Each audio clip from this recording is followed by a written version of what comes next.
প্রিয় বন্ধুরা, আসসালামু আলাইকুম। চলছে বর্ষা ঋতু।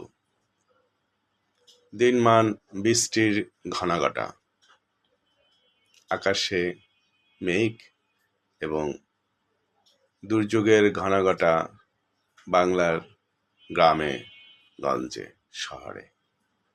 টানা বর্ষণে ভেসে গেছে আমাদের অনেক গ্রাম শহর। বানবাসী মানুষের অপরিসীম দুঃখ। কোনো কোনো সংগঠন পাশে দাঁড়িয়েছে, আবার অনেকেই রয়েছে দূরে দাঁড়িয়ে। প্রতিনিয়ত প্রতিনিয়ত আমাদের এই জীবনে নানান রকমের প্রাকৃতিক দুর্যোগকে মোকাবেলা করতে হয়, কিন্তু অতীব দুঃখের সাথে বর্তমান সময়গুলোতে আমাদের ব্যথা বাড়িয়ে দেয়। দূরে দাঁড়িয়ে কেউ ভিডিও করেন, কেউ বা তামাশা করেন, কিন্তু বিপদ কবলিত মানুষের পাশে এসে দাঁড়িয়ে তাকে সহযোগিতার হাত বাড়িয়ে দেওয়ার মানসিকতা খুবই কম। আবার কেউ কেউ আছেন, তার সর্বস্ব উজাড় করে দেন মানুষের বিপদে। আমাদের এখন সবারই উচিত বানবাসী মানুষের পাশে দাঁড়ানো। আমাদের চট্টগ্রাম শহর, তার আশপাশ গ্রামগুলো পানিতে সয়লাব হয়ে বর্ষার পানিতে ভেসে যাচ্ছে। নেমে আসছে পাহাড়ি ঢল এবং মানুষ খুব দুর্বিষহ জীবনযাপন করেছে। এরই মধ্যে মানুষের ঘর বাড়ি প্লাবিত হয়েছে এবং মানুষ বানের জলে ভেসেও যাচ্ছে।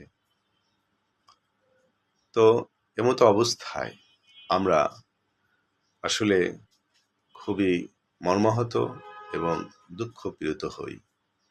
কিছু মানুষ এই মানুষের দুর্দিনে ছুটে চলেন এবং তাদের পাশে দাঁড়ান, কিন্তু তা পর্যাপ্ত নয়। প্রতি বছরই আমাদের এই বর্ষা মৌসুমে দুর্যোগ নেমে আসে আমাদের নিম্ন অঞ্চল, ঊর্ধ্ব অঞ্চল সবখানে। সমতলে, পাহাড়ে আমরা এই দুর্যোগের শিকার হই। উঁচু স্থলে, নিচু স্থলে সর্বত্রই আমাদের এই দুর্যোগ মোকাবেলা করতে হয়।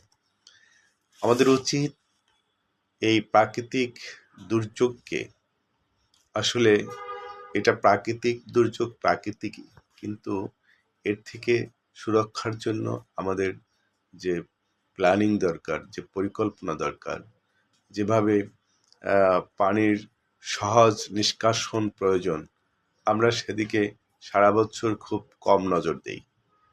আমাদের নর্দমা, আমাদের ড্রেনেজ, আমাদের সুয়ারেজ সব কিছুই থাকে অপরিকল্পিত। যখন বর্ষা জল আটকে যায় কোথাও, কোথাও থেকে নিষ্কাশিত হতে পারে না, এবং বর্ষা জলের পানির স্তর নদীর পানিও বেড়ে যায়, তখন উপরের দিকে চলে আসে এবং পানি নিষ্কাশন হয় না। এই বিষয়ে আমাদের আরও যারা নীতি নির্ধারক, যারা পরিকল্পনা তৈরি করেন, যারা স্ট্র্যাটেজিক চিন্তাভাবনা করেন, স্ট্র্যাটেজিক নিয়ে, তাদের এই বিষয়ে আরও এক্সপার্ট হওয়া উচিত।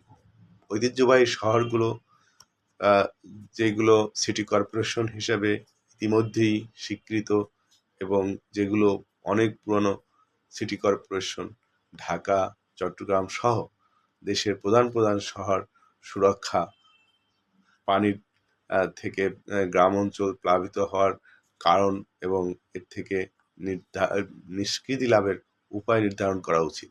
প্রতি বছর আমাদের এই প্রাকৃতিক দুর্যোগ বর্ষা মৌসুমে যেভাবে আমাদের উপরে প্রভাব ফেলে, এর এর একটা বিশাল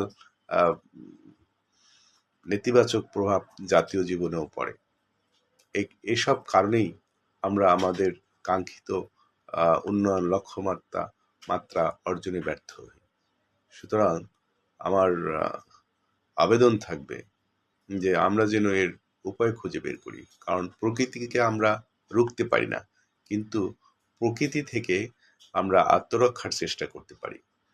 প্রকৃতি আপন গতিতে চলবে, বর্ষা মৌসুমে বর্ষা হবে, এটাই কাঙ্ক্ষিত।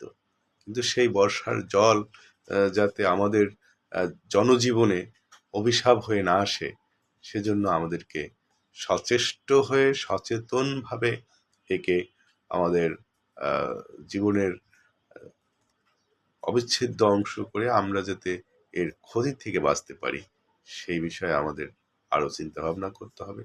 এবং এখনকার মতো যারা দুর্যোগে পড়েছেন, বিপদে পড়েছেন, তাদেরকে সুরক্ষা দেওয়ার জন্য তাদের ঔষধপত্র, পানীয় জল, শুকনো খাবার এইগুলো যাতে যথাযথভাবে ব্যবস্থাপনা করা যায়, সেজন্য সকল পক্ষ, সরকারি, বেসরকারি, আধা সরকারি এবং ব্যক্তি পর্যায়ে ভলান্টারি সার্ভিস সবাই উন্মুক্ত রাখা উচিত।